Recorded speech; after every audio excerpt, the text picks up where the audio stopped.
Good evening, everyone. Welcome to Apex Racing TV and the iRacing Esports Network for this Apex Racing League Touring Car Championship round at the Circuit de Catalunya in Barcelona, Spain. Once again, I'm Andrew Woodhouse alongside Adam Bath with Sam Kumo on the cameras. He's providing some great shots of one of the newer tracks on the iRacing service. Adam, we're here. We're at the historic layout. It's the classic layout that a lot of F1 fans prefer. And it does provide some unique challenges for the drivers today. Yeah, really looking forward to seeing what's going to happen here. As you said, one of the newer tracks to the iRacing service. I think both this track and car combination made its debut on the sim at the same time. I do remember testing it out at the Sim Racing Expo a couple of years back. And yeah, the classic layout, the long hairpin at turn 10, and no chicane either at the end of the lap. So it's not something we get to see too often, at least in the cars anyway. I think the bikes, they still have the flat out, they still have the blast from turns 12 to 13 without the chicane there. So this should be a really interesting battle for these guys as we edge towards the end of the season. This is round 9 now of 13, and the points are still ridiculously close even after so many races that we've had so far this season. So yeah, plenty to watch out for at this track. Yeah, indeed, and we see the points on the screen. Just 8 separates Dave Baker and Ross Balfour at the top of the championship standings. Baker was saying to us after the race meeting last week that he thought that he wouldn't be in the lead anymore, but as it transpires, he is. And then just a further 8 points back, Adam, to Matt Turnbull, who's in 3rd place in his first season in the championship. We seem to be saying it every week now. We're just amazed at how good all the rookies have been this season. HM Engineering have done amazingly well. Matt Turnbull has gone to Pure Sims and fitted in straight away pretty much, out qualifying and outpacing quite a lot of experienced heads in the ARLTC. And the Team Chimera guys, they you can't rule them out either at all. So plenty of great names doing well this season in their first campaign in the ARLTC. And yeah, Matt Turnbull doing a very good job in this qualifying session at the moment as well. Yeah, and they joined the... Oh dear, there's a crash there, and that looks like Fraser Smith, and I think he was with Kimichev, and that appears to be turn 4, Adam. I'm not sure, but looked like there was an issue there that the stewards might want to have a look at. Looking at the AM category on the screen now, Rickard Carlson leads the way, the Swedish driver in the Hell Racers car. 20-point lead over Mark Woodhouse, and then another Mark Johnston is in 3rd, 60 points off the lead. Toby Ward is 4th, Ben Gregory is 5th, Nathan Davis is in 6th. Yeah, this corner, Adam, that the HM Engineering car, which is Norbert Leitner, has just gone through, for all intents and purposes, doesn't really exist anymore, but it's a wonderful corner, and I'm glad to see it back tonight. Yeah, it is. Yeah, one of the two extra corners that we've got today. And yeah, turn 10, that was reprofiled in 2004 to make it, I believe, more of an overtaking opportunity, because now, as you probably have seen, it's more of a sweeping left-hander. And then turn 12, that was turned into a tight chicane complex in 2007. I'm not sure the reason why behind it, really, because as we'll see, turn 13, the final corner, there is a lot of gravel. There is a massive gravel trap there, so it's not as if we were short of runoff area, but that's been on the F1 calendar now for quite a few years. So yeah. I think originally the idea was to try and promote overtaking, trying to give another overtaking opportunity, but it's such a short run from that 90-degree right-hander at turn 13 to the chicane that really, unless you're right behind or even alongside, there's not really much chance of getting moved on the chicane. We don't really ever see it. So maybe this will be a good idea to try to make it, maybe give these touring car drivers a bit of a chance to build up some slipstream down the main straight. So we may see a lot more moves into turn 1 as well. And what it does do also, Adam, is it does lengthen the straight slightly after Campsa, which is turn 9. It probably only lengthens it by about 100 meters in real terms, but hey, 100 meters is 100 meters, and it might be a chance for someone to throw one up the inside as qualifying begins. Yeah, I don't think we've gone full old spec and gone for the chicane that you can use on the back straight. Not a bad corner, that, to be fair. In the old F1 cars, it wasn't. I don't know how it would be in these, but it certainly was not a bad corner when it came in. And then I think in '94 they put another chicane in there to promote safety as well. But yeah, just the straight between turns 9 and 10. Indeed, yeah. Yeah, this was the layout as it said on our overlay, circa 1995. Which, when F1 realised that it didn't need a lot of silly chicanes in order for tracks to be safe, it just needed common sense and a little bit of extra care.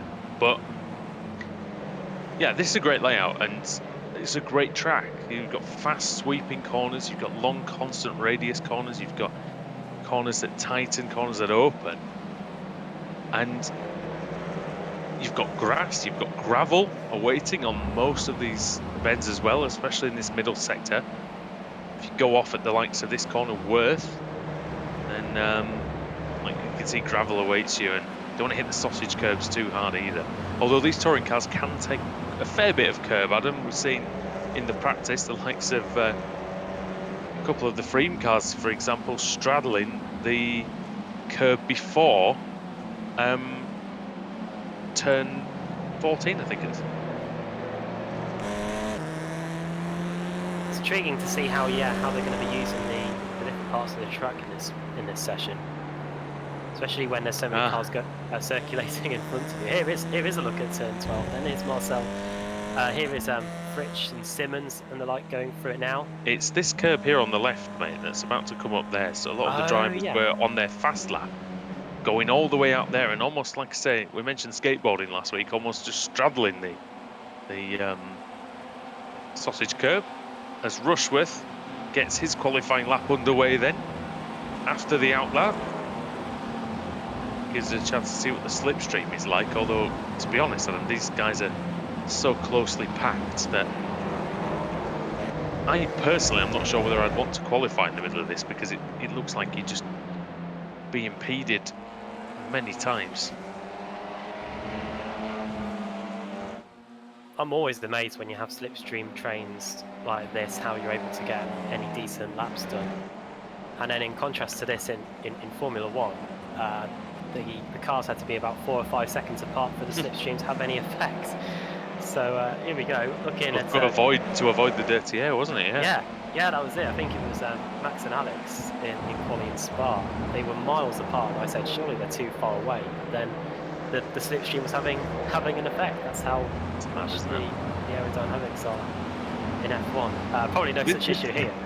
This shows, it shows a lot what the effort that goes into F1. You know, compared to back in the old days when cars used to come into the pits and the mechanics used to appear like they used to stand around for 30 seconds before actually doing anything to the car.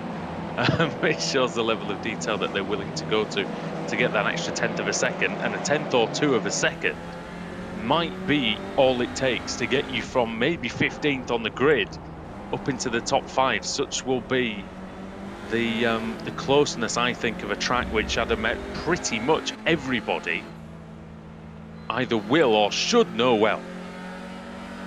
Yeah, if they haven't played it on this, they will have surely played it on some other form of game. I believe it's on Forza. It's probably on... I'm not too sure it's on GT Sport. It's definitely yeah, on... I think it is, yeah. Oh, cool. It's definitely on MotoGP as well. From that, and they will have done it in some shape or form. Definitely, yeah. Even if you just do rallying for a living, I think it was even on one of the dirt games. Oh well, as a rallycross circuit. Yeah. Oh, that's another game that's just come out. Let's look into that one. Sutton goes into second place. Alex Simpson with an early banker there in P3, a 54.2. And Corentin Guinness, who we were speaking about quite a bit at Laguna Seca last time out, he's right to the top of the timing sheet, a 54.0. To put that fastest in practice he was as well. And yeah, with a 52.2. So it's Bremen going. Oh dear! Oh, hello. That was a collision with one of the Pure Sims cars, I believe.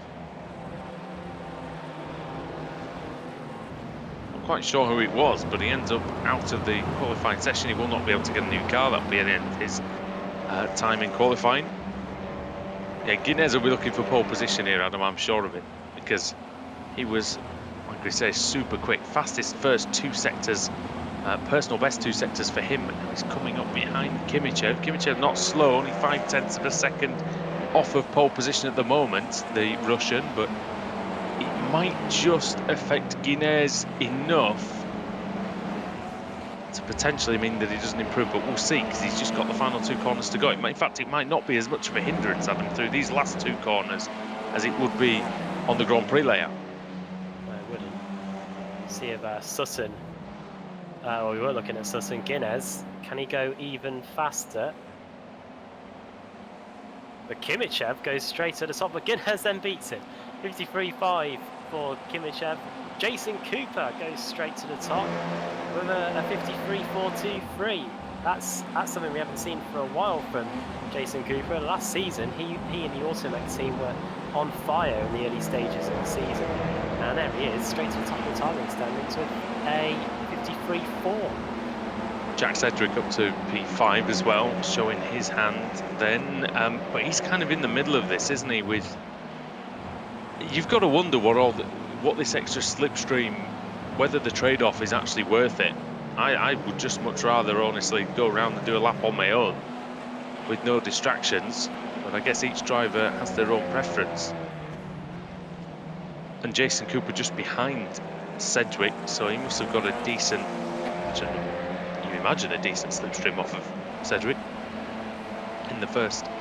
As we're nearly halfway through this 15-minute qualifying session. Balfour up into 3rd, Adam, as well. And there he is. Yeah, good job by Ross Balfour at the moment. His fellow core teammates, the likes of Oscar Mangan, he's down there with 54.3. Have we got Carl Janssen with us for this one? We have. I don't think he set a time yet, though. No, but he's on a decent lap. It appears, anyway. So where will he go? 29 drivers have set a time. That's the top 9 on your screen. We're looking at the man who is in currently car 92.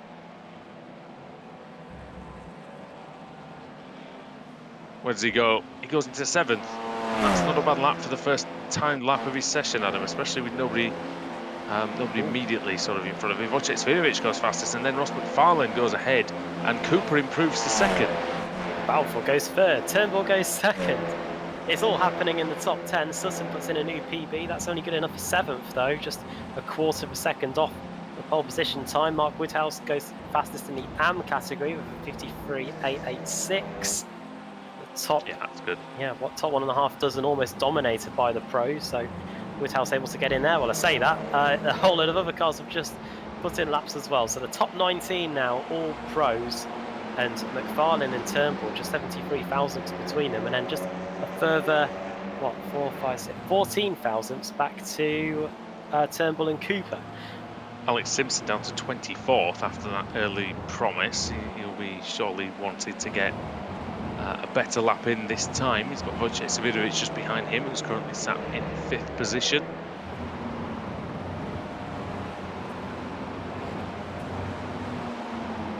It's amazing how quickly things change in this qualifying session. First laps go in, Alex Simpson's looking quite good up in P3, then the other times come in, and then he's down there in 24th, 1.1 seconds off the pace. He might have time for one more run. He's got his teammates acting, helping him out a bit as well. I wonder if it's a bit confusing with the white line still paved down on the track for the to separate this longer hairpin from the hairpin that we use on the Grand Prix circuit now, because well, especially if I was driving there the first time, I would have been a bit wary of that. I've had several battles with Alex around this track back in the day, and he is good round here. There could be like a force of habit thing where you might, you may break at a certain point. It is very possible. These drivers are good enough, really. I think World Championship standard. Yeah, they don't. A just lot of them up. here. Yeah, they don't just. And if they do, they should be able to adapt pretty quickly. Hadfield goes into 16th place then. On 53.767. Kip Stevens gets his first lap of the day in as well. That is good enough for only 36th place for the 2-time champion. Yeah, we saw Kit back at the front, didn't we, at Laguna Seca, beneficiary of the reverse grid in race 3.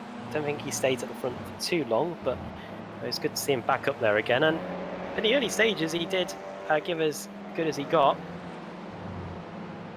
And here's Woodhouse again, 23rd place.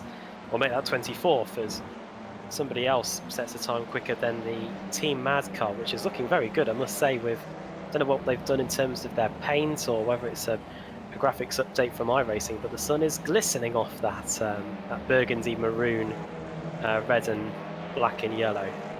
Oh yeah, it's a beautiful virtual evening here at the Circuit de Catalunya. And we're looking at Marcel Fridge, who's in 25th place, second overall in the AM category at the moment. It must be quite demoralising. I'd want to be 1 second off pole, but to be 25th around a track like this, it's quite a long lap, 1 minute 53 seconds. Well, yeah, if you were 25th in Formula 1, you'd be close to either the 107% limit or not qualifying at all. But here, in the ARLTC, yes, you'd have to go through pre-qualifying. But here, if you're 25th, you're just 1 second away from pole position. And, as Oscar Mangan goes within 1,000th of a second of Ross McFarlane, and when you're a driver and you see you're just 1,000th off pole, it's almost impossible to comprehend where on earth I've lost that 1,000th from a lap. As he now continues to try and find that 1,000th and try and get pole position. Yeah, even clenching your buttocks might have lost you the 1,000th of a second. You don't know. That's the thing about motor racing. You're not too sure. But he's still got to the front row. He will be on the dirty side of the grid, of course, but still a decent position to be in, although it is a long run down to turn 1, of course, here in Barcelona. Let's have a look at them on board with Mangan as he tries again. Dennis Neidhart stays 15th, actually. Same time identically as Pete Newman, 15th and 16th, as you can hear the tyres really sliding around quite a lot for Mangan in the middle sector. Carl Janssen sets personal best first sector for him. Let's see what he can do in sector 2. Well, it's not an improvement for Janssen. What's Mangan got on tap for us here? Second intermediate. It's pretty good. I don't think it's great. Until he's trying to wring everything out of the car, Adam. He's only got like 2 minutes left to get this lap in. They won't get another lap in as it happens because qualifying timer does go off at 15 minutes dead. So this will be the final lap for these guys as they try and eke out those extra hundreds and thousands. As across the line he comes. Is an improvement for the Irishman? No, it isn't. Fractionally slower. He's got the Apex boys, some of whom he'll be familiar with, just in front of him. And you're right, yeah, when the clock reaches 15 minutes, we automatically advance to the first race as one of the Apex cars goes very sideways and someone almost gets launched off the sleeping policeman on the inside. I think back in the early days of knockout qualifying in Formula 1, they used to have the same rule where I think in Q1 and yes. Q2, once the clock reached 15 minutes or whatever it was, yeah, you weren't allowed to finish your lap back then. I think it may literally have been just the first round, or the first 2 rounds, and then they changed it for possibly Australia or whenever it was. And it made much more sense as well, I think. It allowed people to get an extra lap or 2 in. Simpson 14th in the end. I tell you, mate, it's the newer guard who make up the majority of the top 10. However, it is the reigning champion. It's been around long enough now, Ross McFarlane, who looks like he will be on pole position. There are a couple of drivers still going around, but as the clock ticks down, 3, 2, 1. And that will be the end of qualifying.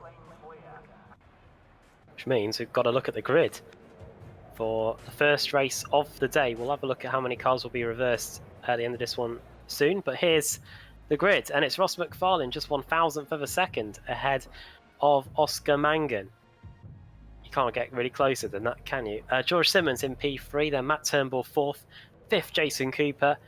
Good to see him back up there. Vlad Kimichev in 6th, then Ross Balfour, Corentin Guinness, then Jack Sedgwick and Wojciech Savidovic completing the top 10. Ash Sutton in 11th, 12th Jason Stechny, 13th on the grid is Dave Baker, then Alex Simpson with a late lap to get him higher than where we saw him towards the end of the session. Then it's Carl Janssen for Core Sim Racing, Dennis Neidhart, Pete Newman, Jamie Rushworth, Jake Blackhall, who was racing in the first round of the Aussie V8s series a couple of days ago, and Norbert Leitner completing the top 20. 21st for Adam Hadfield, 22nd Damien Harris. The highest Pro-Am goes to Mark Johnston. It was Mark Woodhouse for so long, but it's his namesake Johnston that is the highest of the Pro-Am cars. Craig Williams, 24th. 25th on the grid, JB Masida, then Jeremy Wilson, then it's Mark Woodhouse, Rickard Carlson, Marcel Fritsch, and Marius Breuer completing the top 30. 31st on the grid, Darius Neidhart, then Nathan Davis, Kip Stevens, Toby Ward, Rob Sutherland in 35th, Baron Glover, 36th on the grid. 37th is John Roberts, then Paolo Bremer, Kieran Harrison, Fraser Smith. These cars all not setting times, by the way, of Doka, Gregory, Morgan Butler, Simon Fields, Lee Berridge, Luke Kidsley in 46th, and that is the last car on the grid. So 23 rows of cars, and we're going to get set to go for the first race of the day. It was Pure Sims Esports versus Core Sim Racing. This should be good. Here come the lights. Here we go then. The long run down to the first chicane here at Spain. And the lights are out and the race is on.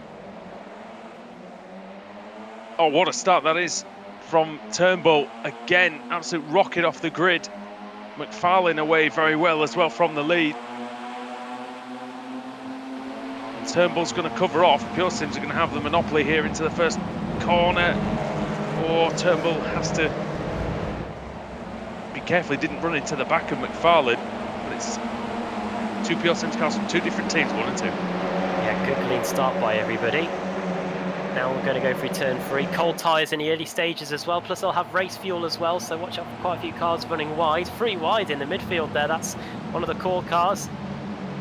That is car 2, that is Ross Balfour. Kimichev and Kines. Wow. Svidovic now on the outside. So still 3 wide going through 5.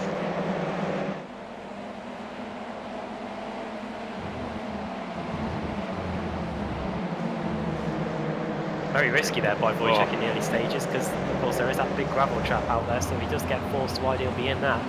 Yeah, if you get put there, it's very much like going to the outside of a hairpin at the start. You do struggle if the drivers do knock into each other on the inside. This is the run down to turn 10 then. This is what we can see from Ash Sutton's perspective. Guinness ahead, Svidovic on the right. Turn 10 is a long corner now. Then the fairly tight right-hander, a little bit of gravel for Sutton. Svidovic looks to get the best of him through the fast right-hander at 13, and then 14 is now an interesting corner, Adam, where you can't take it flat out like you could before. Oh, and off! Oh, it's the gravel. Into the gravel goes Jake Blackhall. Well, he was racing at Belle Isle, where the track's surrounded by concrete walls. Now he's here in the ARLTC, and he's in the gravel at the end of the first lap. But he's managed to get going, and it doesn't look like he's hit anything either. As George Simmons is in. Oh, they've hit something. That's Wojciech Svidovic in the gravel as well. Oh no! Well, this is a nightmare for Apex Racing. And Alex Simpson off. Is that all 3 Apex cars? Was it, or just the 2?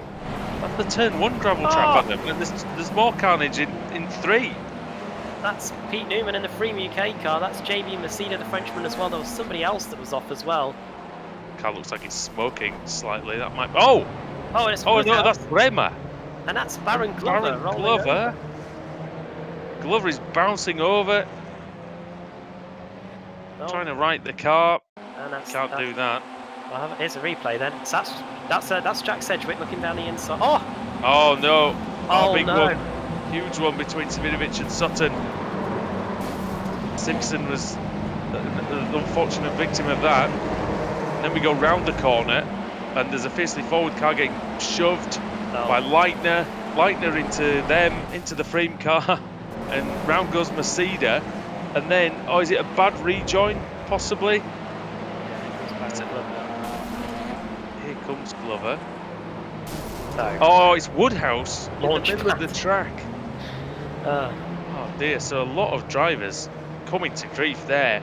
Huge set of incidents, a chain reaction. Set off right in the first corner, Adam. Well, yeah. I was just amazed by how the Apex car turned to the left down the front straight. Yeah. I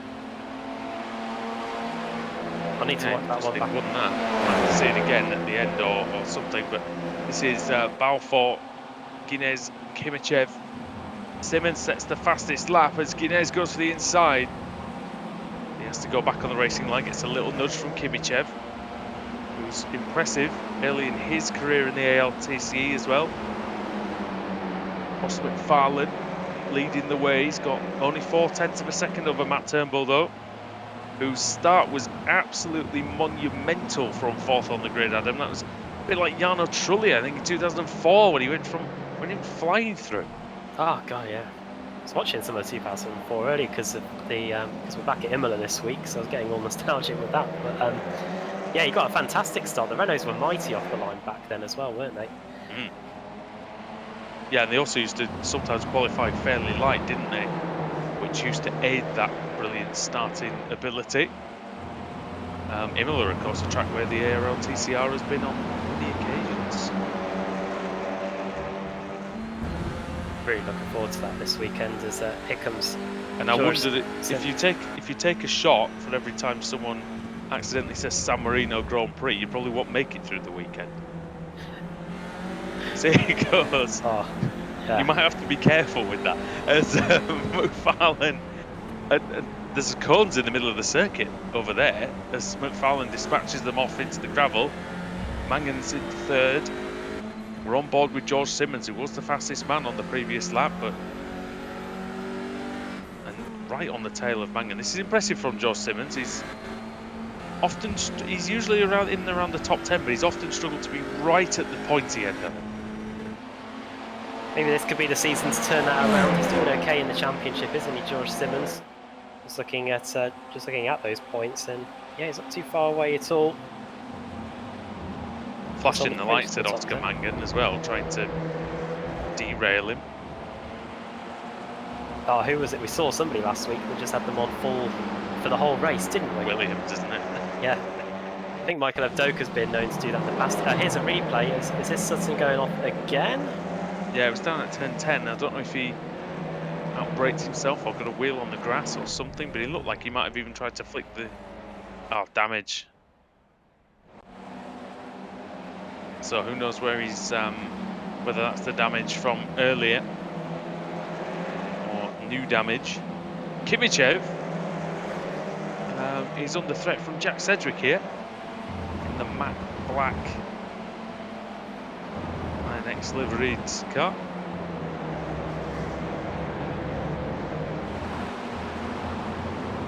He goes through, so that's a nice move there by Sedgwick up into 8th place. It started.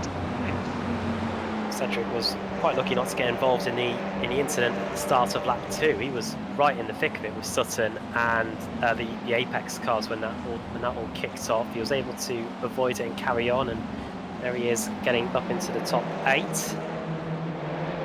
Jason Stehny, who's got Adam Hadfield right behind him. We saw Hadfield doing well at Laguna Seca as more cones get sent flying. And a bit of a sideways, yeah, big sideways from Stehny through the turn 11.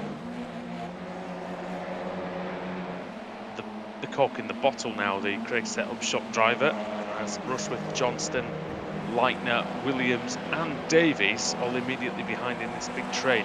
Oscar Mangan, fastest of all, 153.086 on the previous lap, and you can see how much he's closed in on Turnbull and how Turnbull is keeping very, very close to McFarlane. Sorry, those magnets are well and truly attached. And Jason Cooper at the back of this group, Adam, is just an Eon as well. So as things stand, it's a Pure Sims 1-2, Pure Sims Esports game piloted by Ross McFarlane, Pure Sims OVP Matt Turnbull, and it's Core Sim Racing in P3, or I thought about making it P2 there. Oh, whoa! A little bit sideways there by Turnbull, helping the car turn in a little bit, but it hasn't helped him in terms of the exit, and we've got a face full of Audi RS3 as we go into the chicane. We were a passenger in this car then for a second. Great camera shot though, because what it does do is it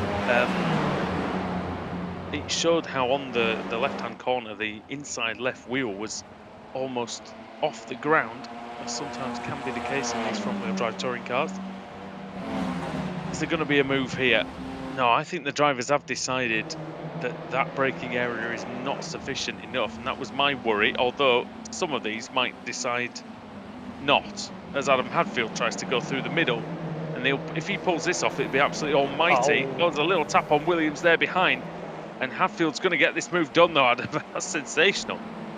What a move by Hadfield, and Craig Williams having to cut the course to get back on the circuit, sent some cones flying as well. And here is Hadfield again with Jamie Rushworth right behind him. I don't know how many of my words I want to eat on that one, because I was just about to say I thought drivers were thinking that wasn't a suitable overtaking place in this race, but Adam Hadfield thought, well, to hell with this. And Jamie Rushworth on the inside. It's going to be alongside into turn 1. And he's going to get that one done nicely. He takes the preferred line. And the former champion up into 13th. Oh, and that was Johnston prizing open the door there, I think. And I think he's going to be able to get that done as well. So that's Hadfield within the space of a couple of corners, down 2 places. Here it is on the replay. Then Johnston in the Hesketh Racing car, we're on board with him. There's a yeah, maybe. I don't even think there was contact there. You know, he might have got a bit sideways, might he, or maybe. Yeah, who knows? If it was contact, it was the slightest little tap. I wonder if the old spotter went inside and then Hadfield. And he instinctively just moved across. Oh, that's a decent shout as well. Lap 6 of 11 then, so we're past the halfway mark in this one. First of 3 races. We'll have a reverse grid as well in race 2 and race 3. It is 30, I'm going to guess it's in the high 30s for as more cones get sent flying. I'm going to guess it's in the mid to high 30s for race 2, and 24 cars are going to be reversed for race 3. Yes, 35 and 24. And so as things stand, 35 will be a Darius Neidhart. He is currently in the reverse grid money spot. Then it's Alex Simpson just behind him in 36th, and he is 1.7 seconds away. Desperation for Simpson, won't it, to try and get past and try and get on pole position. So I'll be honest, it'll be the only way he can salvage his weekend after that crash. But has he got the pace? Has he got the bravery?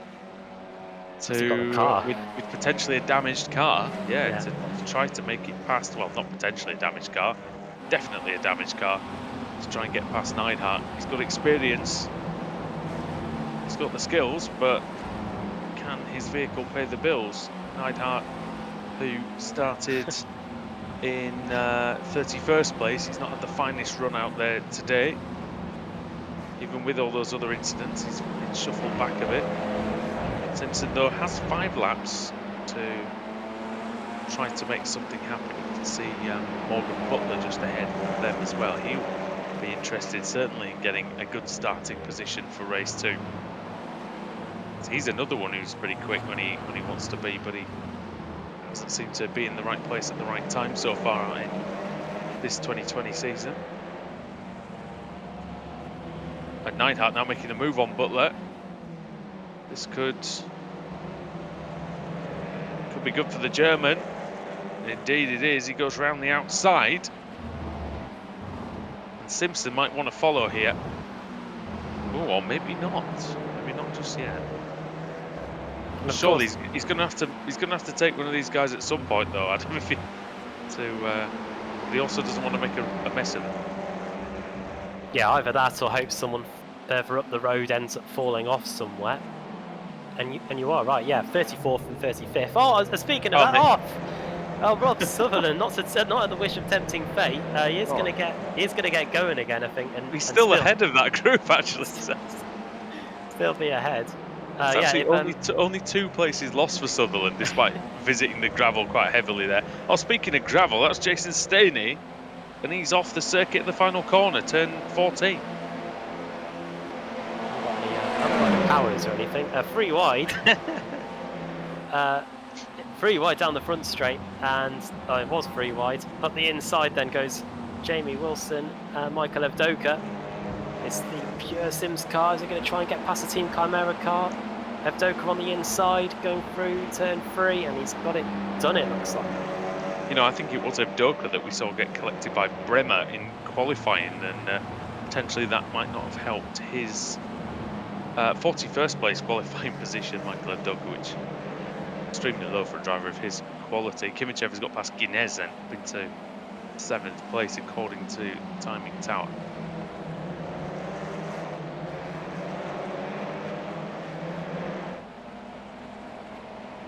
Leitner and Hadfield having a scrap then for 16th. And they're just behind the fight to be top pro-am, and that is between the 2 teammates, Mark Johnston and Nathan Davis. This is a great moment for that team, for Hesketh Racing, up inside the top 15 overall, and currently the top 2 in the pro-am category in race 1 as well. So they're going to be very happy with how things are looking at the moment for them. It'll be interesting to see what happens if they go wheel to wheel at any point.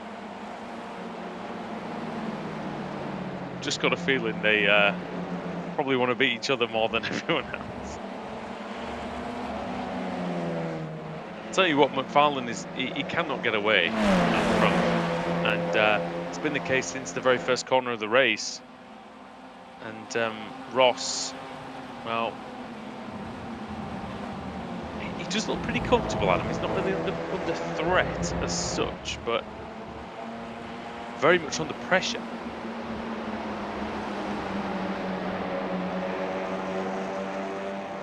And there's quite a lot of cars as well. It's not as if it's a 2-car scrap for the lead. I think anybody down to Cooper and 5th could theoretically win this, especially if someone goes off in front or a bit of contact in the fight for the lead.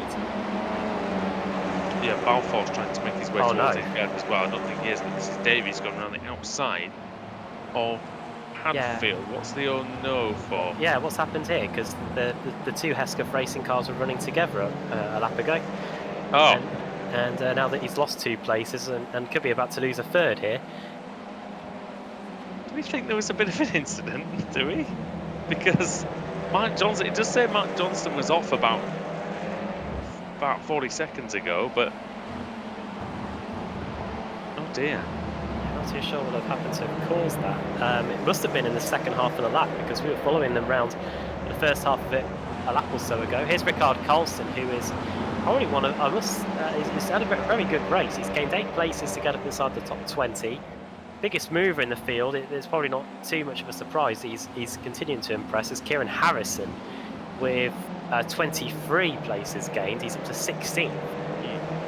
Carlson is the Pro-Am leader as well, of course. The Pro-Am Championship. Cone goes for a spin. Always makes me laugh how they put cones right on the, basically on the racing line when they designate the track markings. Oh, and almost having a look up the inside into 14 was Blackhall. Oh, he's got a great run onto the straight, Adam, but is he too close? Oh, he's already ducked out the slipstream. And it's... Well, that means progress will be slow.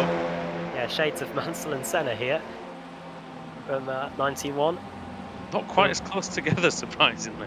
No, and it's not as the high speeds, obviously, but it looks like he's going to get it. Oh, he's gone!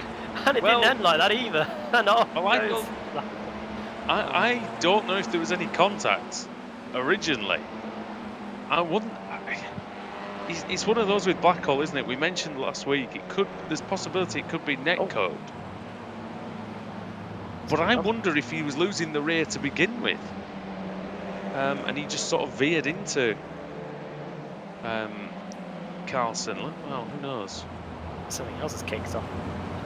And changes towards the front, because it is now Oscar Mangan in second, and Matt Turnbull has dropped down to third place. Here's a replay. And just when it looked like the Turnbull was going to try and make a move for the lead, Mangan with a move that caught Turnbull by surprise. A bit of contact involved as well. The course and racing car was able to get it done, and it's through into second place. Although he might not be there now. Yeah, call him Gary Barlow. He said, "Take that." On the way through. And it turns out that everything changes but the ARLTCR as going through the final two corners. Mangan ahead of Turnbull, worn out. A little bit more contact, but now using this moment to shine as he comes down the main straight ahead of the rookie.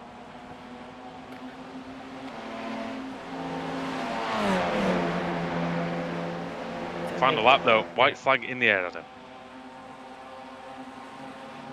I don't think he's going to lose a flood of positions, Turnbull in the closing stages. But yeah, the white flag is out. And McFarlane, he has got an 0.8 of a second cushion, which is probably the biggest cushion he's had of the race so far. And it's come at the best possible opportunity, with Oscar Mangan going up the inside in the early stages of the previous lap and getting second place. And it now means that the top two are back as you were again, where they qualified. And it's all about the scrap for potentially the final spot on a podium, as Turnbull, who looks like he's picked up a little bit of front-end damage to his Audi RS3, tries to keep George Simmons back. We'll never forget, we've seen a lot of incidents on the final laps of races in this championship in the past, so you know it's not completely out of the realms of possibility that that something could happen here, as Turnbull gets a really good run up the hill actually into Kamsa. If he could follow him through Kamsa, he might have a half a shot at a move into 10, but I think Mangan negotiated Kamsa very nicely indeed. McFarlane's lead is 0.9 of a second as lights are being flashed all down the field. The stars are certainly coming out tonight in the ARLTC.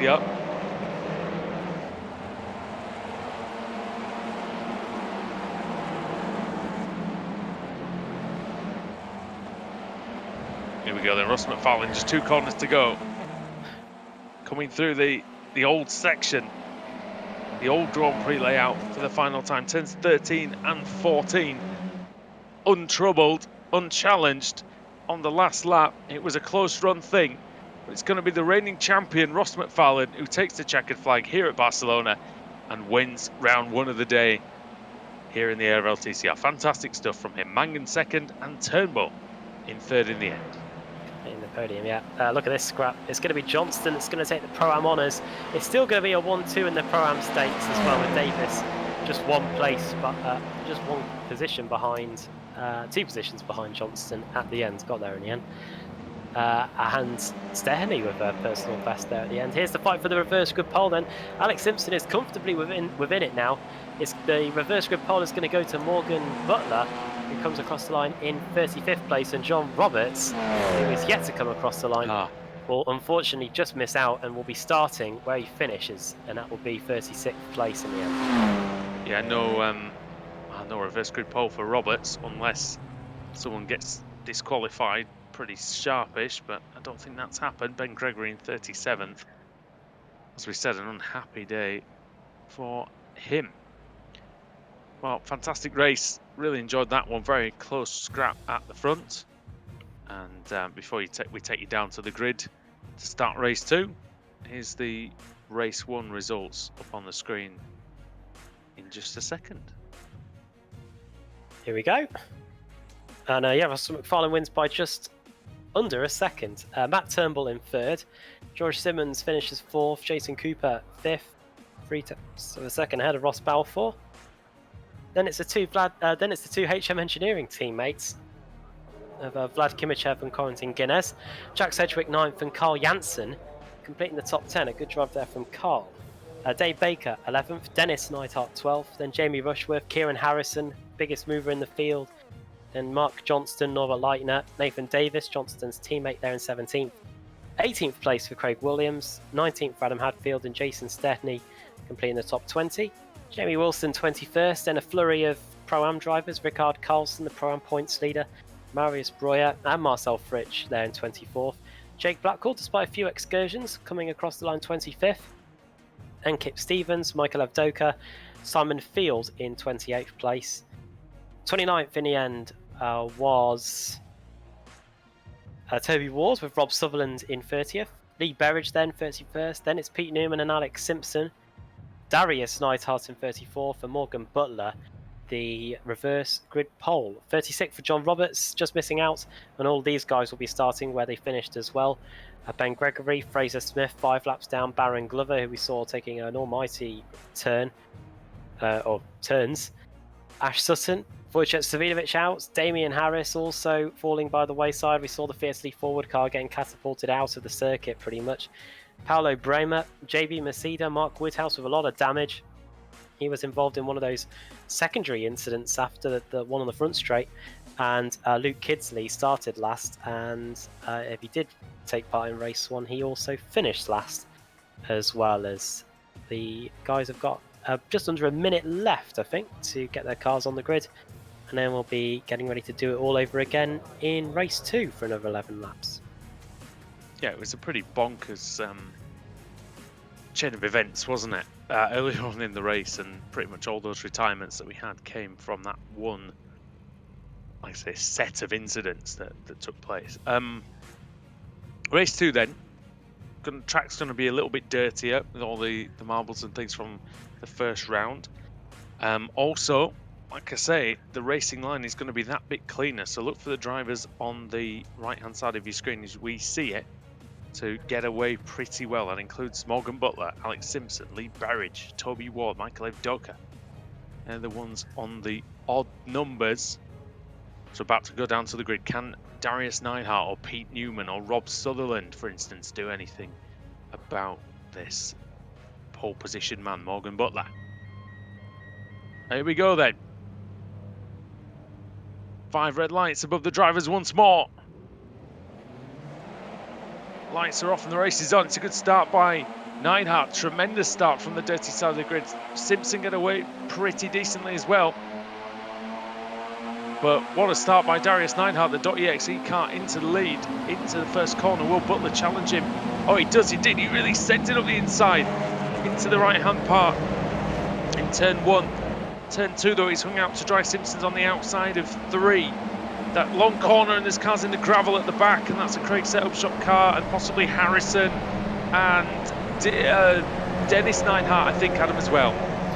And one of the Hesketh racing cars just looked like it stopped before we even got to turn 1. Yeah, problems for Kidsley as well. Alex Simpson leads the race. He's managed to get by Darius Neidhart. Will Neidhart try and send it back up the inside into the left-hander? No, he won't. It's going to be Newman. Yeah, Newman up the inside.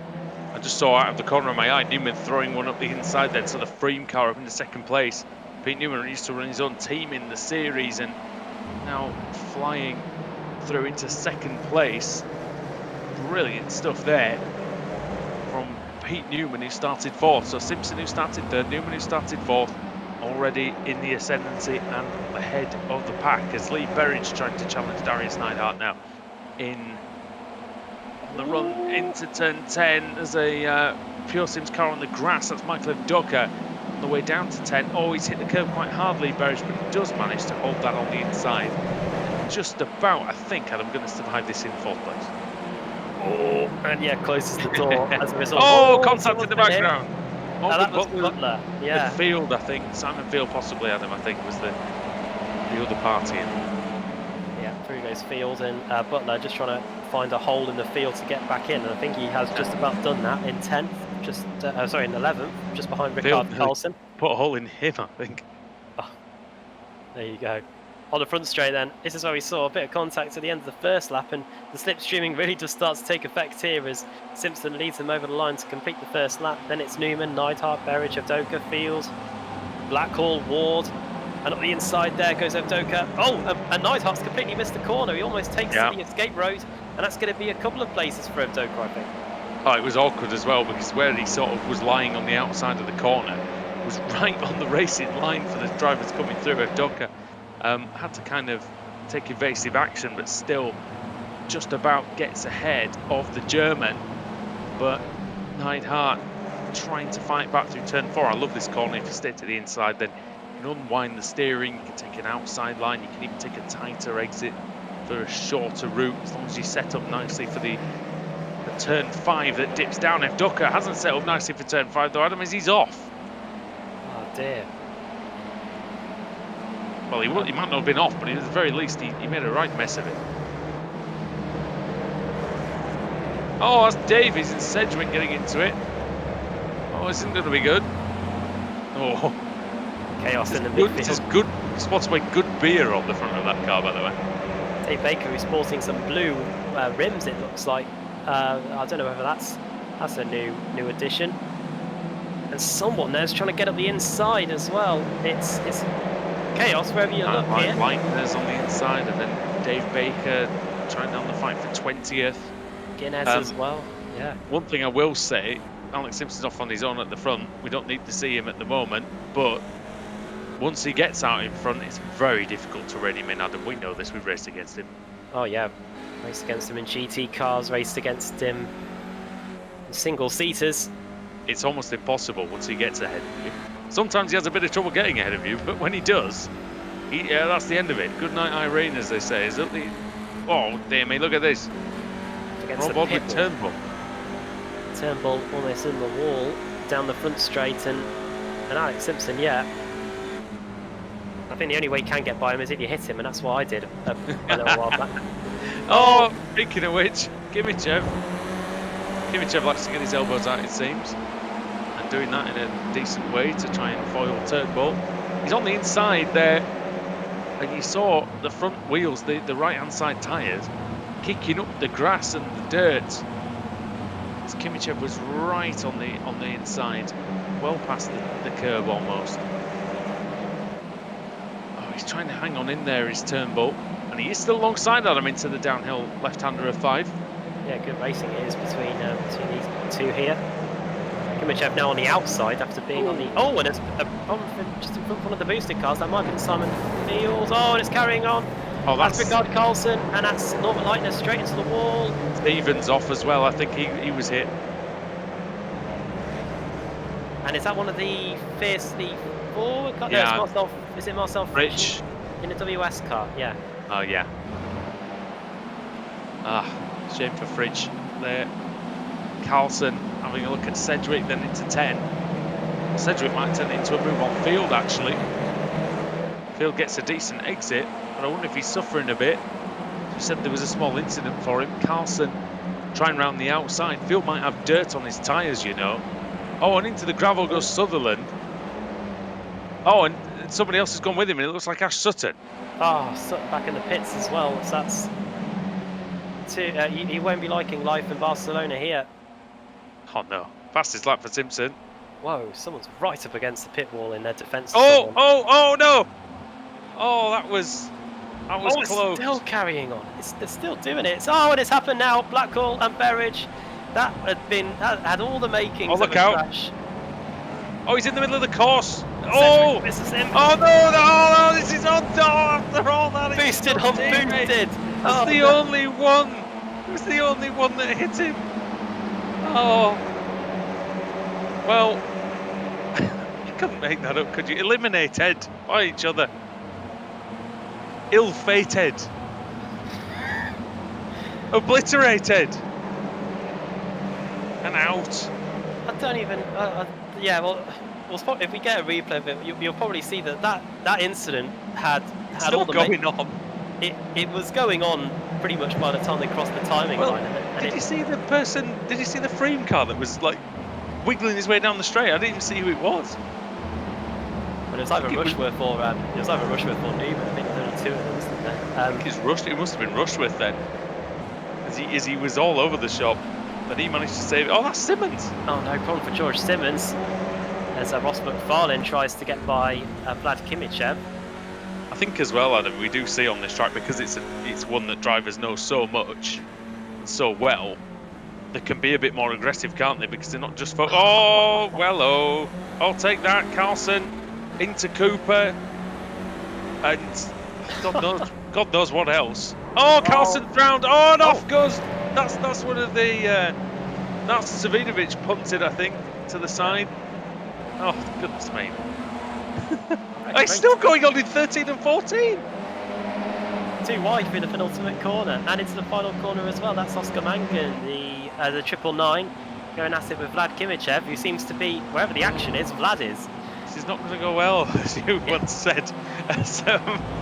Three wide they're going to be. Nearly. Oh, Kimichev with a straight line spin. He's got the slipstream.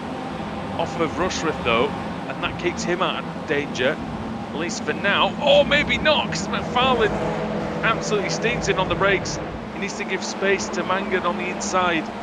He does indeed, and through 3, it looks like Rushworth's now got to the head of this little queue. Simpson leads by 2.3. Newman is 2.4 ahead of Evdoka. And we're not even at half race distance yet. And here's Adam Hadfield versus Matt Turnbull. Turnbull on the ascent up the field. He's the biggest mover in the field, of course. Oh! It might not be for much longer if he continues. That was Harrison, I think. Was it? That was Turnbull in the Pure Sims car, wasn't it, on the outside, with Harrison going up the inside and gaining a place as there's more cars going off in the background. Did he get a hit on? Oh no! There goes George Simmons, he's in the gravel again. Gets going again, and is now been passed by Wojciech, so he's down to 32nd, and is Ricard Carlson going to make him go down to 33rd? Oh, you can tell. I mean, you can. Oh, Breuer. And one of the .exe cars has been completely destroyed. The rear of the car's missing there, and I think that might be the end of Breuer's race. You know, yeah, car's blown, engine's gone. Race over. Nothing wrong with the car except it's on fire. Here we go down the back straight. Oh, he's with the Craig setup subcar. Off the panel into the wall, and there goes the. Well, it seemed fine, and then the engine started smoking, even though he got hit at the back where the engine isn't. But who knows? Yeah, these cars are front engine. You wouldn't know it by that though. Cedric with the fastest lap, then up to 9th place. We're looking now at, and Harrison's got. I think Harrison's reasonably angry, isn't he? Because I think he got taken off earlier on, and it seems like he's a bit miffed. And he's really charging through. Well, Harrison.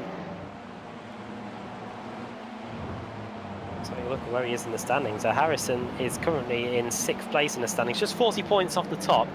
So a few points here today, especially with the likes of Baker not being in the top 15 at the moment. He senses an opportunity to try and close that down a bit here as Harrison goes into battle with Morgan Butler there in the Pure Sims car, and Matt Turnbull as well, who was on the podium in race 1. Butler is having a decent race. Might seem a bit condescending for me to say that, given the fact that he started on the on pole position. He's now down to 13th, what was probably going to be 40. But this quality of opposition is so strong. These guys are super fast, and you know, Butler's done a good job to keep out of trouble so far, at least. Apart from that one, I suppose he did get hit, didn't he? But that wasn't, I guess, really his fault. Davies now joining him. Neidhart leads the AM category. That's Norbert Leitner recovering after a spin or two to try and get ahead. He's getting ahead of Mark Johnston. Pete Newman has actually closed the gap down by about 0.3 of a second in the last lap or two. Oh, there goes Butler, no! Oh. He jinxed it. And he's also been joined by... oh no, careful lads. One of the Welsh guys, that's Nathan Davis, isn't it? With the flag on the car. I don't know why I said that. I think I was saying what I was thinking. Hesketh Racing's Nathan Davis. Now just getting passed by Ricard Carlson. Inundated with a letter after that one. I'm sure there are a few Welsh drivers in the. I think there are a few Welsh drivers in the field. I think. And there might only be one. There's only one with a big flag on the front though to give away who it is. It's Savinovic. He's in 26th place. Near me. And yeah, that's not too far away from reverse with pole either. The magic number is 24, which is how old I am. And that's where JB Masida is. We're Masida is. I wish I was 24 again. Masida there, you can see him there, and he's actually under threat at the moment from Wojciech Svidovic. Sorry, from George Simmons. So Yeah, it's not where you want to be really, because Simmons is very, very fast indeed. Well, the Apex cars have been where the action is, and not in a good way in race 2. Wojciech and Simmons have been hit from pillar to post, and here's Matt Turnbull versus Harrison versus Hadfield going into the hairpin. How foolish were we to say that there wasn't going to be any overtaking down at turn 10? There's been quite a bit. A fair bit of illegal moves as well, but hey, it's the drivers are taking what they can get out there. Oh, Hadfield, I'll tell you what, if he's in that wide line, he might be able to swoop down. Oh, maybe not, because there's now the car on the inside. Turnbull, oh, door handle to door handle. Wow. Nice. Very good from both. Oh, that's close. That long hairpin pretty much guarantees side-by-side action for the whole of that final sector. Guinness from the outside to the inside. Could he get 2 in 1 here? He's going to try. Hold on to your hats then. He's going to try and get one, but he ain't going to get one. Oh, he might get one now because Turnbull's nudged Hadfield and he's got both of them. So there you go, Adam. He did get both of them. It just wasn't the way you drew it up. With outside assistance as well. And yeah, Guinness up into the top 11 now. He's 1.2 seconds off a spot in the top 10 with Harrison just up the road. His HM Engineering teammate, and Hadfield's not giving up. He's looking back in. He's looking up the inside into the right-hander there, but no way through there. And a few Pure Sims cars in the mix too with McFarlane and of course Matt Turnbull, who was 3 wide with down the front straight. A couple of moves in the top 10 to tell you about. Jack Sedgwick got ahead of Jason Staney. Yeah, he did. So that's up into 7th place, 20 positions gained for Sedgwick, as is for Carl Janssen, who's in 6th. The lead is 2 seconds now for Alex Simpson. Pete Newman matching the lap times, but doing no more than matching at the moment. Fastest man out there at the minute, actually, is Sedgwick, Adam. 53.08, which is the fastest lap of the race if it was a legal lap. The fastest lap was just achieved by Vlad Kimichev, who's down in 18th place, 153.22. That's the legitimate fastest lap of the race. Yeah, and of course, if you do pick up an off track, it does invalidate your lap, even if it is still in the race. Vlad Kimichev, you're right, yeah, 53.2. Here's the fight for 4th and 5th. Jake Blackhall, who did have a bit of contacts with Berridge earlier on. He's still up in the top 5 and he's going to make it the top 4 because he's up the inside of Neidhart into the first corner and he is right up there now. And Neidhart, he is the highest Pro-Am driver by a few positions. The next highest Pro-Am with the blue stripe is Toby Ward down in 10th. So Neidhart, even though he's maybe a bit disheartened by the fact he's lost that 4th place, he still has a really nice buffer here and is on for a top 5 overall as well as it stands. Yeah, it's most likely as far as Blackhall's going to get, as Michael Evdocker is 3.4 seconds ahead of him, but nevertheless, a very nice outing indeed from 11th on the grid. Carl Jansen's to make some progress as well. He started 26th. He's trying to make a move on Neidhart, and it is a very solid race for Neidhart, isn't it, from 2nd on the grid? Yeah, really good job, especially with the races being a bit longer these days. A couple of seasons ago, the races were about 15 minutes in length. Now they are just about 20. And with the rate of these guys, top pro guys fight their way through the field as well, gaining like 20 plus places. Oh, it's scary. Yeah, no one is safe. You think, oh, we've got a huge reverse grid, I'm on pole position, there's no way they're going to get there, and all of a sudden you see them on your relative. Yeah, genuinely, pole position is the only place where you think, oh, I might be okay here. And even then, it does not always turn out the way that you imagine.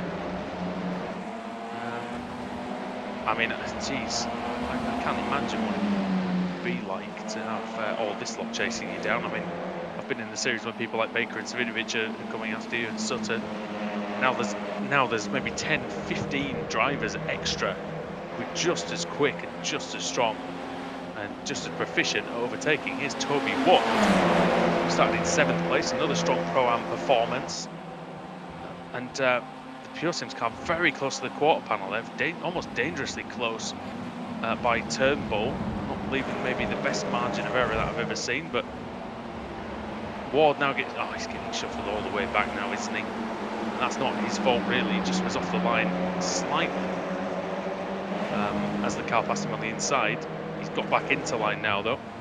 And he'll get the toe off McFarlane to try and stave off David Baker, who's going to fly up the inside here.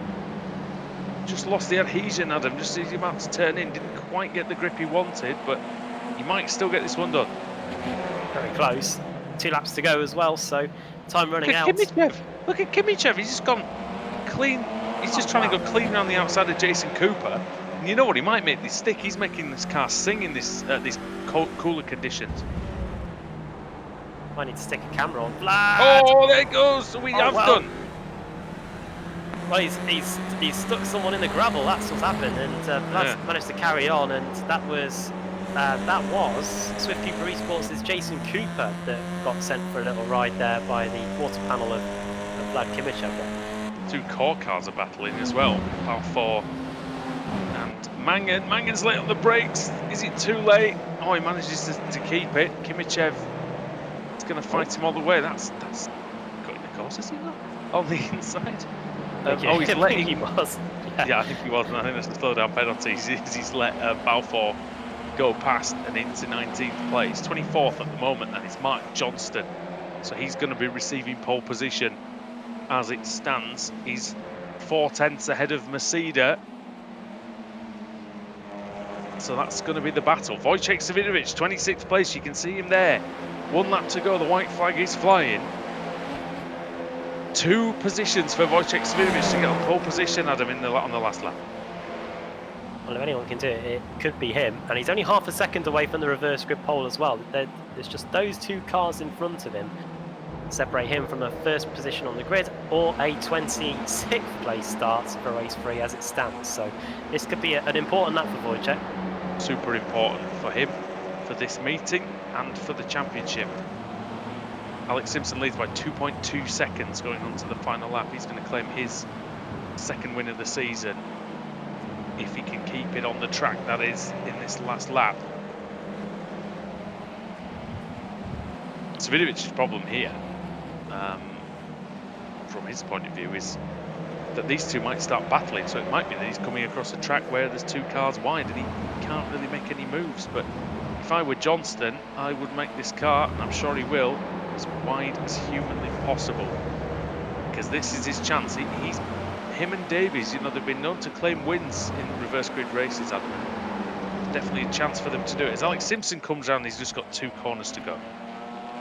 He is. Well, Alex is a lot of life in Barcelona here, and he's going to come into the final corner now with a 2-second cushion.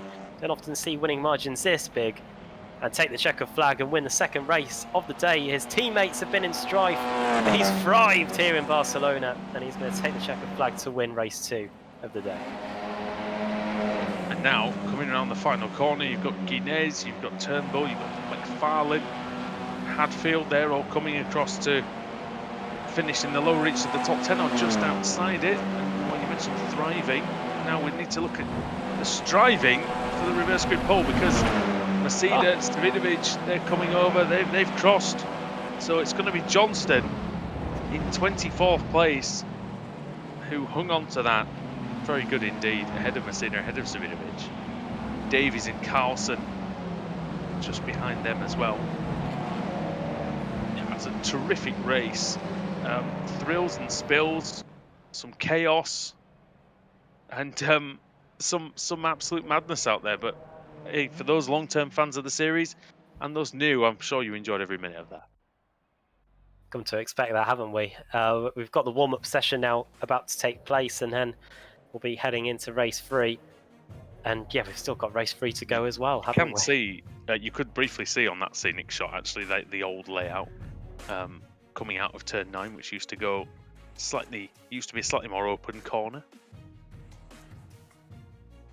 Just seeing it there now, yeah. Here are the race results, and Alex Simpson wins with Pete Newman 2nd for Freem UK. They'll be very happy with that, Pete Newman and the rest of the team. And Michael Evdoka in 3rd with Jake Blackhall up in 4th. 5th, Carl Janssen. 6th Jack Sedgwick, then it's Jason Stehny, Darius Neidhart, the highest Pro-Am driver in the field by quite some margin. I don't know what happened to the next highest one, but yeah, he is a blue car in a sea of red. Kieran Harrison, then Corentin Guinness in 10th, Matt Turnbull 11th, then it's Ross McFarlane, Adam Hadfield, David Baker, then Fraser Smith, Laurent Neitner, then Vlad Kimichev, Ross Balfour, Oscar Mangan in 19th, and Jason Cooper completing the top 20. 21st for George Simmons, then it's Toby Ward all the way down in 22nd. I don't know what happened to him late on. Craig Williams 23rd, then Mark Johnston, pole position man for race 3. JB Masida just missing out along with Wojciech Savidovic, who we did see getting hit quite a lot in race 2.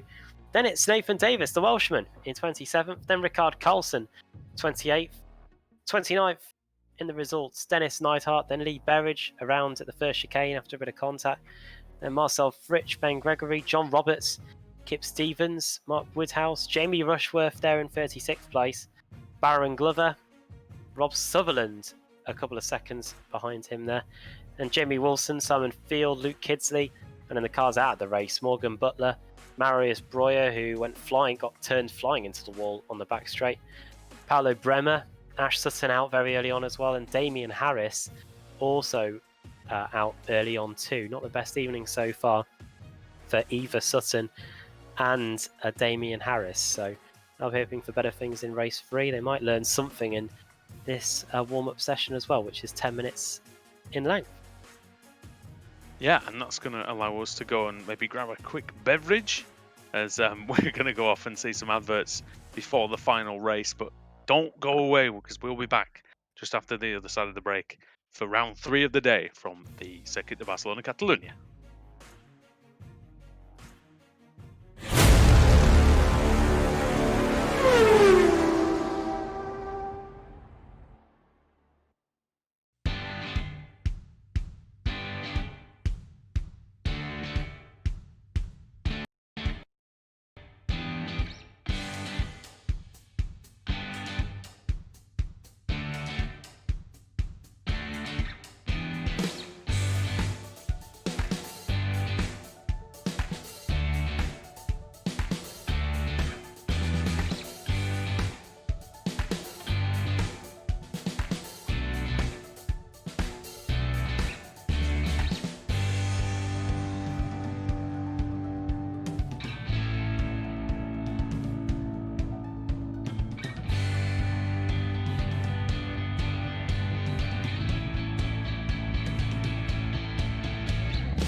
Welcome back to the Circuit de Catalunya here on iRacing Esports Network and Apex Racing TV. This is the ARLTC again.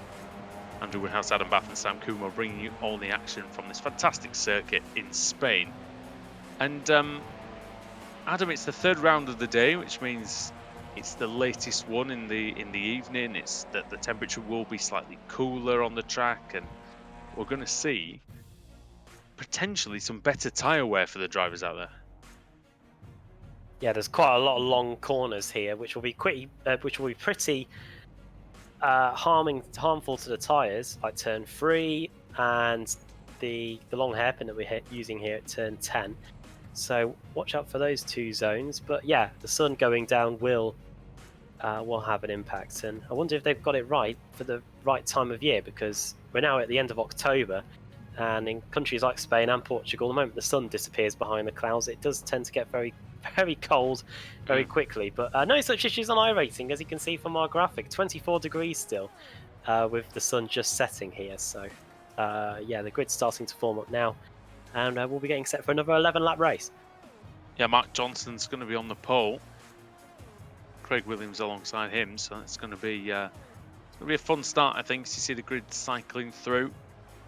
So Savinovic, he just missed the reverse grid. Alex Simpson, race 2 winner, is going to be starting in 24th place. Here we go.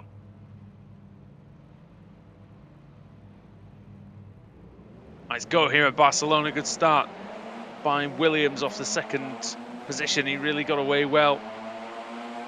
Simmons gets a great slipstream. Williams almost pushed him into the pit wall.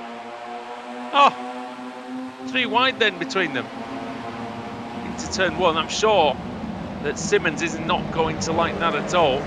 He's going to force the issue with the Craig Setup Shop car, surely. But it's Johnston into the lead, then it's Williams, then it's Simmons. Ward in fault. Let's have a look at Simmons then. Let's see if he tries to make a move on Williams. It's Johnston going slightly off. And Simmons flashing the lights at Williams. He'll be gesticulating furiously. Yeah, I said to Sam Fitzpatrick on Monday, I said if iRacing had a button to deploy the middle finger, he'd be furiously smashing it down. Oh, the inside, 4 wide, and that's Hadfield getting sent really through none of his own making for a trip into the gravel. Yeah, it's just full send racing on the side of that car, and that was full send by Fraser Smith, indeed. Oh, and that's Ward getting nudged out of the way by Mangan. Oh, and Johnston's lost a lot of time in through the middle sector. And it's all kicking off in the background as well. We've got is that Turnbull off? I think it's with the green mirrors. Oh, Jansen's been sandwiched. Bash to Docker, I think, is it? Who knows? Looking at Leitner. Oh, and he's been sandwiched as well, and he's almost gone into his teammate. He has gone into his teammate. Off goes Harrison. Yeah, Vlad also in the mix as well. Harrison. Oh, he's just hit. Cameron Jansen, I think. Yeah, and he was coming back onto the track, and then someone just hit him again. Oh dear. Chaos in the midfield, but it's going to be Johnston that leads at the end of the first lap. I think he's got a. Yeah, let's have a look at the front. I think Johnston is under a lot of pressure coming down the main straight here. He's going to need to go right to the inside. Simmons still flashing the lights. He's not going to let that one go. Sees Johnston to see how late on the brakes he is to protect this lead. Oh yes, a good run out of 1. Side by side through 2. Maybe a little bit of panel bashing going on. Simmons going to try the outside in 3. I'm pretty sure that's not going to work, Adam, but he's going to go for it anyway. If he pulls this off, I think this might be there with one of the moves of the decade. Oh, Williams up the inside. Johnston can only defend from one of them, and I think he's going to just... Oh, he's very late on the brakes, but is it too late? Oh, Simmons through the middle. He disappears. He comes back as well. Oh. Williams into the lead then. Don't hear that very often anymore. Oh, Mark Johnston is going to go for it. Oh, he went wide, Williams. Simmons is through and he tops across Johnston's front. No messing about there. Here comes one of the core cars arriving on the scene, Oscar Mangan as well. What a fantastic half of a lap that was between the top 3, all battling for the lead, and for the most part, it was pretty clean. Simmons heard clear and just went left.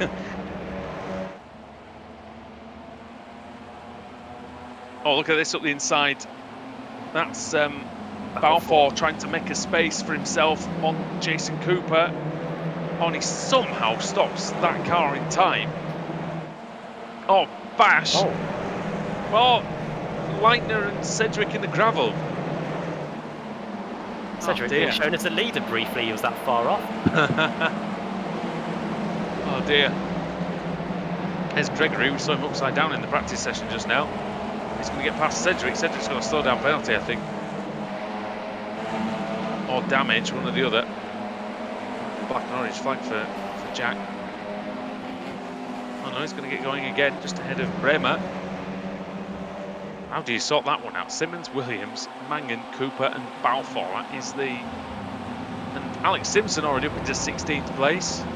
He's not been hanging about either. He's got Wojciech Savidovic alongside him. Very late on the brakes for Simpson though. He's one of the best on the brakes. Savidovic ahead of Harrison.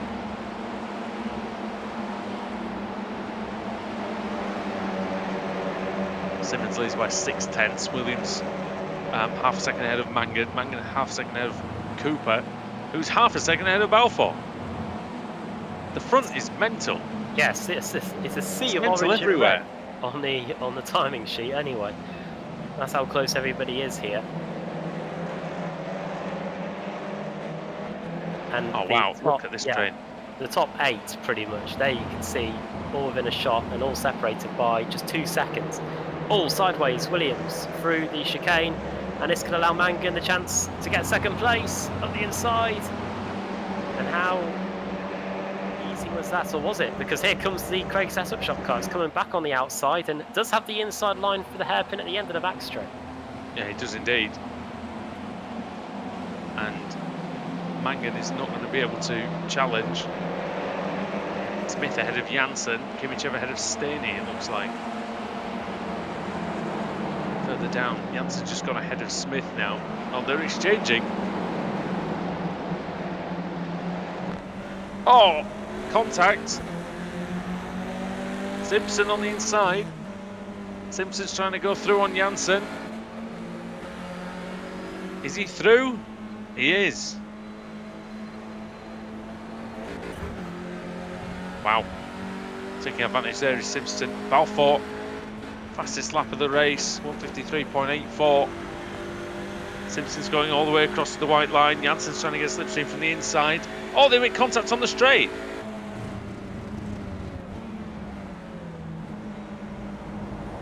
Oh, and oh my word, and again. And here comes Wojciech to take advantage, is he? He's ahead of Alex on the...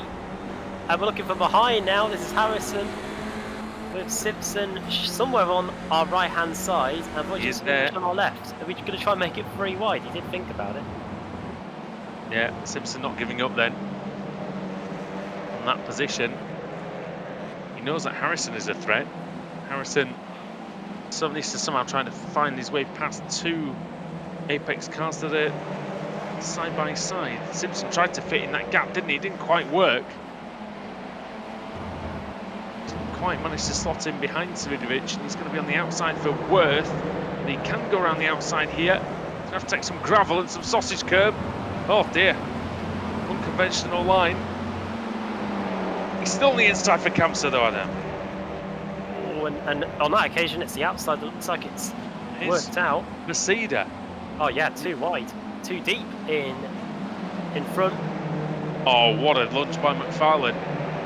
Seems like drivers are using that inside curb to really just pull them round. Oh, where's he going? He's off to the Rallycross circuit, Toby Ward. Oh. Free Spires Motorsport. He's got going again, and it's got a really nice line really outside as a result. Oh no, and he's been involved in some contact with one of the Apex cars. Might have been Alex Simpson. I think you're probably right there. Leitner and Neidhart. Mangan sets the fastest lap, 1:53.05. Janssen's desperately trying to get that stop for the pits. I don't know what that is for. The incident limit, but Leitner under pressure from Ward. Then Ward trying to recover after that excursion. Oh, Leitner very close, trying to frighten him off almost to the braking zone, really scything across his path. But the lead is 7/10 for George Simmons over Oscar Mangan. Mangan 6/10 quicker on the previous lap on him. He's really second half of the race is going to be absolutely fascinating, isn't it? Yeah, 6/10 of a second quicker. Mangan on that last lap than Simmons. Simmons, though, difficult guy to get by. And that in turn will allow everybody else to close up a bit as well if the pace continues to be set by Oscar Mangan here. The gap now down to half a second. He gained almost a tenth of a second just in that one corner. Yeah, this has probably been one of my favourite meetings, maybe of the last couple of years, and just the action's been non-stop. Really excellent stuff out there. Some great driving, some bad driving, but some excellent driving. So exciting, Adam's yawning. Oh, I know. I need to get the oxygen intake up. Yeah, that's what it is. That 5 of 11. Haven't had a Red Bull today. That's probably why. Oh, not 5 today then, no. No, not 5 and 5. It says Pete Newman's crashed. What's happened? And oh well, he's still going. He's still standing, and he's gravel maybe. 27th place. So, yeah, I could understand if it had come up on our sheet as showing he crashed if we were using the tight hairpin, but we aren't. He lost 3 spots in that last lap. Oh, what's happened to Mangan? Oh, it's not a slow down penalty, is it? You must have cut the inside of the penultimate corner, I reckon. Oh. Or do you get slow down penalty if you use too much of the outside? I'm not sure, but regardless, it's all irrelevant now because he's down to 6th place. Turnbull's through to P5. At least momentarily. Tries to squeeze the Irishman down slightly. Mangan still on the inside though, even with a tighter exit. But again, Turnbull can do the same things, work his way around the outside of 4. Have the inside for 5, and he may bring David Baker with him, you know. Tell you who'll be breathing a massive sigh of relief. Baker on the inside, yeah. He knew that Mangan would be compromised. The exit would be. And, yeah. Trying to get in on the action.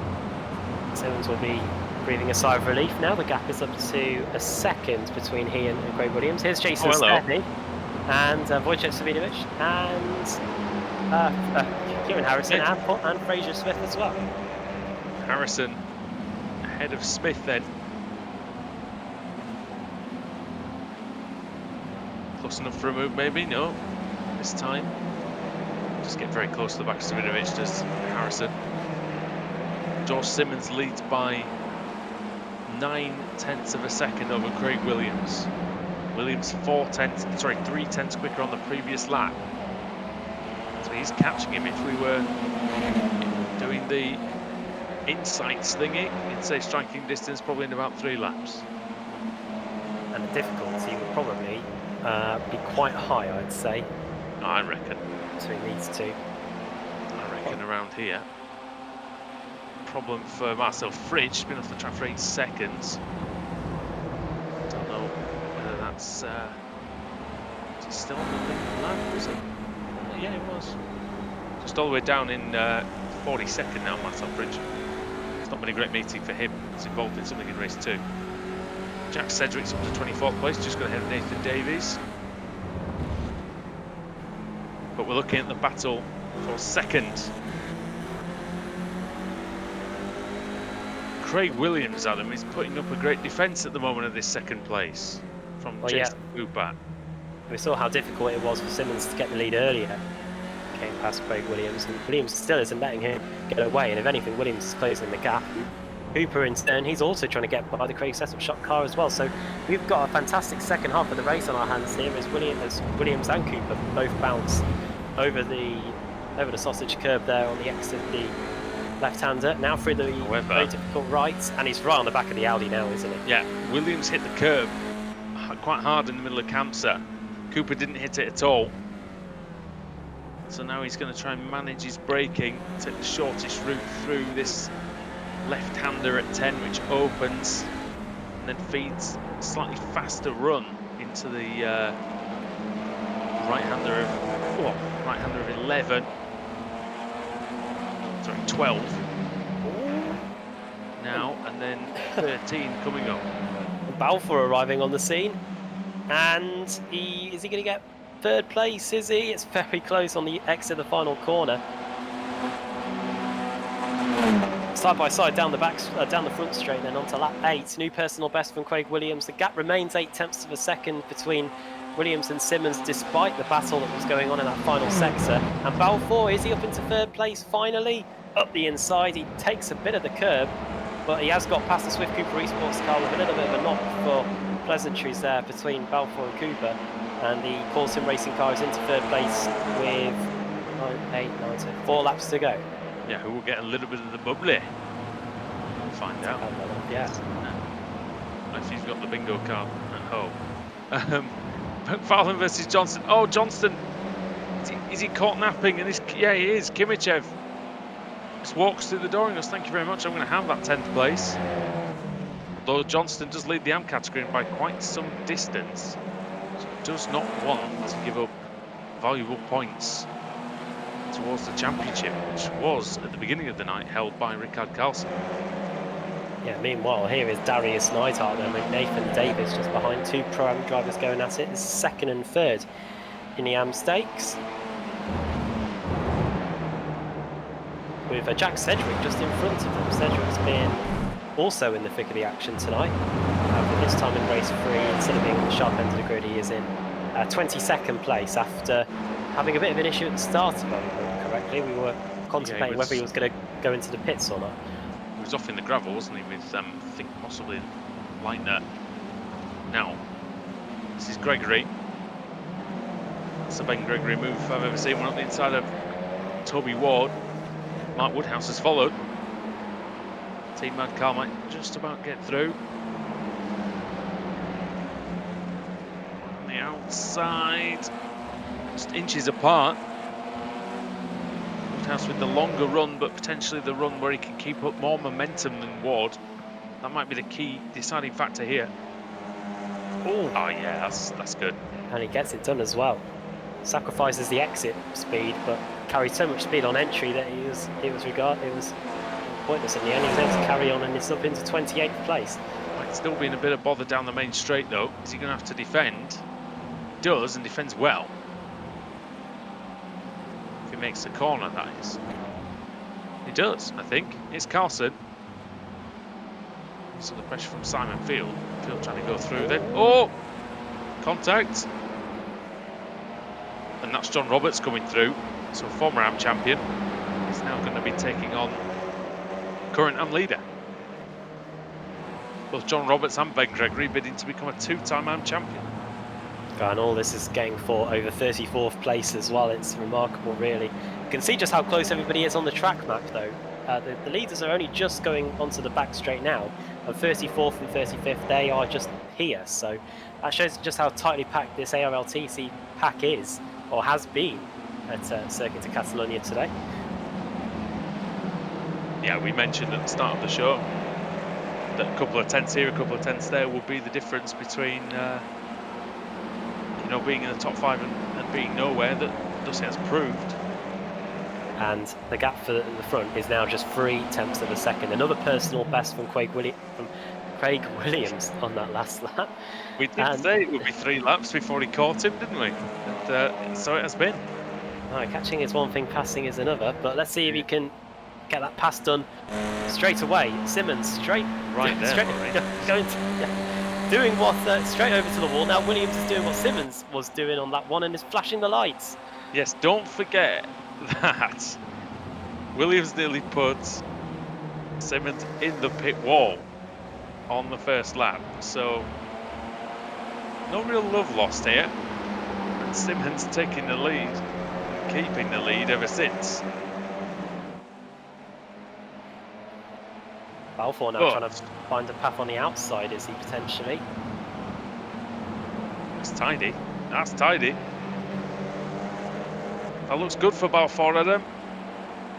Has the inside line for the next corner as well, but we've seen cars run around the outside here today. He nudges it up the inside. And the next corner's the left-hander as well. It's all working in Balfour's favour here, but can Williams just hold it out for a few more corners? It doesn't look like it. And Balfour's through into second place. Yeah, Williams, a bit of damage now as well. after that nudge. Cooper has to now going to combat with Turnbull in Campsa, which is one of the hardest corners to go side by side in, let's be honest. Oh, all the headlights have come on. It's getting that dark. Yeah, I was about to say that the sky had gone from a orange hue to more of a yellowy, grey colour. Those signals officially, I guess, the evening/night racing portion of this meeting, I guess, which is it's going to be all of 2 laps. It's going to last. Yeah. Oh, crash! Don't worry, I think they can see where they're going. JB and Mercedes off in the gravel, and I think he might have been joined by somebody else there as well. I'm not too sure who it was. It was Dennis Neidhart, the Dottie XE car. Get a good view of how many places they've both lost, I think, after that one. Yeah, the floodlights have come on as well, I think. Meanwhile, here we go. Simmons, final lap of the race. He's only got to hold on for a few more kilometres, and Balfour, he's got, well, just less than a lap to try and take the lead away here. Yeah, not maybe the opponent that Simmons was expecting. Craig Williams had done such a strong job in second place throughout the entire race. Nearly the entire race since Mangan had his issues. That maybe he was expecting someone else, but round the outside again for the man from Northern Ireland, Ross Balfour. Second in the championship last season. Second in the race, and up until now he leads, but Simmons going for the big cutback coming out of turn 5, Adam.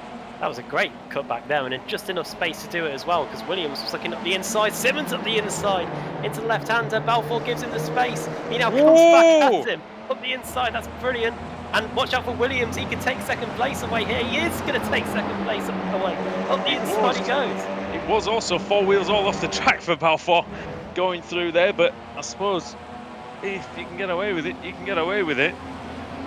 He leads the way. Simmons trying to defend hard from Williams. He's really sliding the car. Oh, he went a bit deep on the brakes. Balfour's away. He's got a half-second advantage. Side by side. They must be.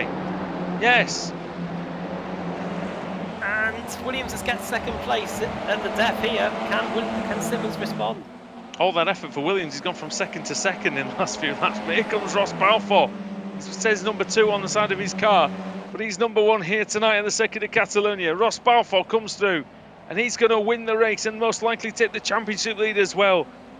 Ross Balfour takes it from Craig Williams. George Simmons just behind.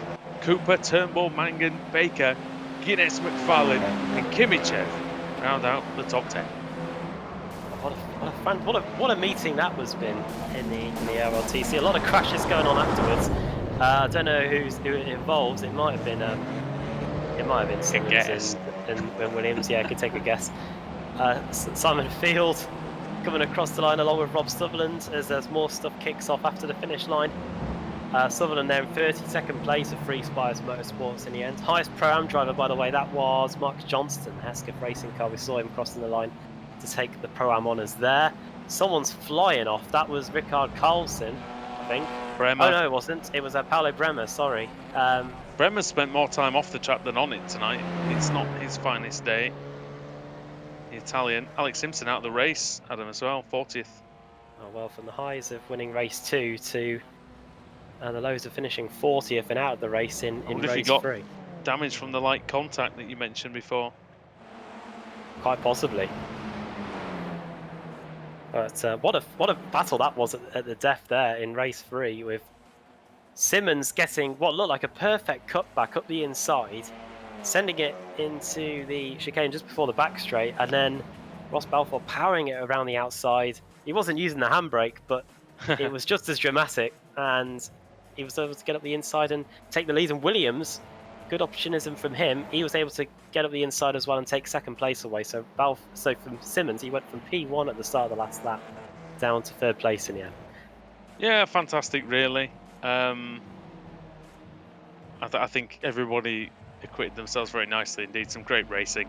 And look at that, when you see the top 10 within 3.3 seconds of each other at the end of a race, you know it has been a good one. Here's the results.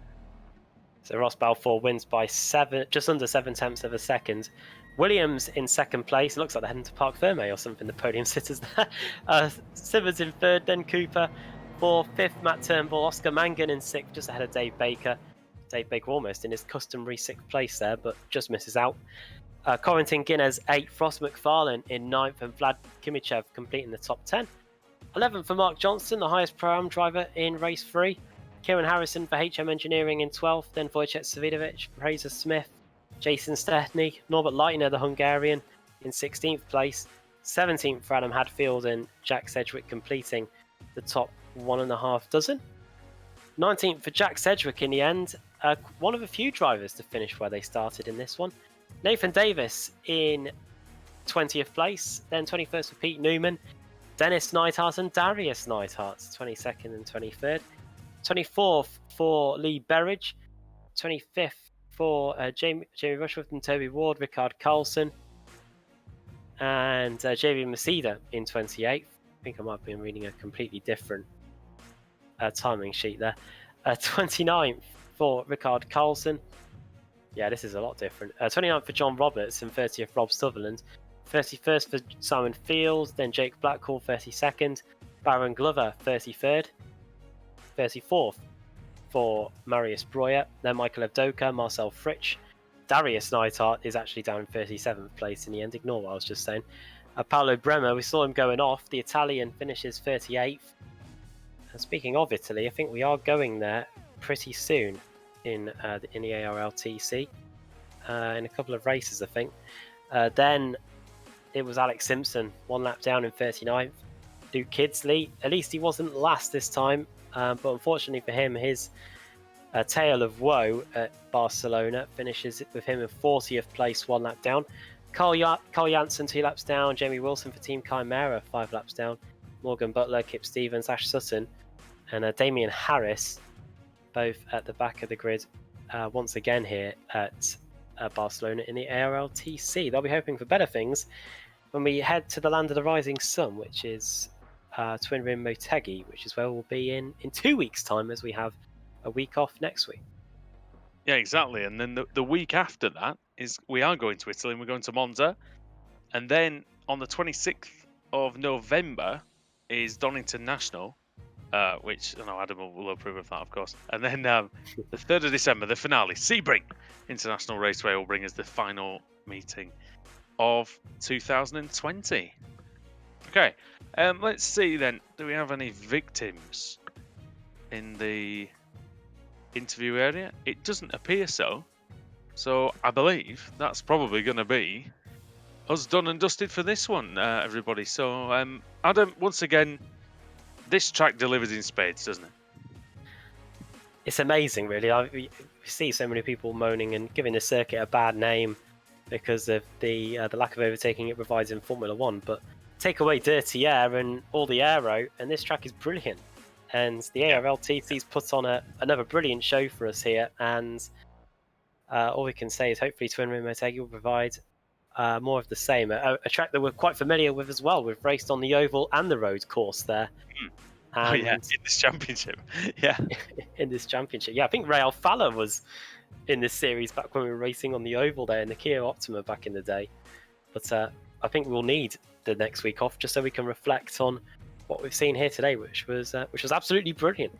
Yeah, I think if this track does ever leave the F1 calendar, I do believe that it will be missed. But it'll be one of those that people look back in a few years' time when they're racing in places like Saudi Arabia and go, we should probably have that one back. But hey, it's not for us to decide that. But what it is for us to decide is the championship. And like I say, over the next so many weeks, that's going to be done in fine style here on the iRacing Esports Network. Just 12 races remain to crown a champion in 2020. But for now, from all of us here at Apex Racing TV, we'll see you guys in 2 weeks' time. Good night.